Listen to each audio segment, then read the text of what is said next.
it's Sierra with WTI. And yes, that's right, I am an adult and I hate taking pills. I don't know what it is about it, but I am super happy that VitaBeets come in a chewable gummy form. These have become a part of my everyday routine. I take 2 every day, whether that's with my morning coffee, I'll take one, and then I'll take one later in the afternoon. They're super easy to remember, and I was always afraid that beets tasted like dirt, but with these, they're berry flavored and they're actually really good. Like, if I wasn't careful, I'd be eating this whole thing.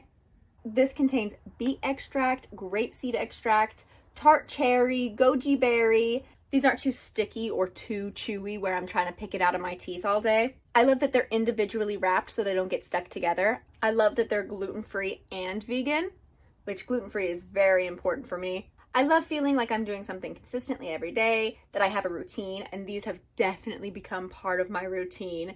I really enjoy the flavor of these, and that's just my point of view.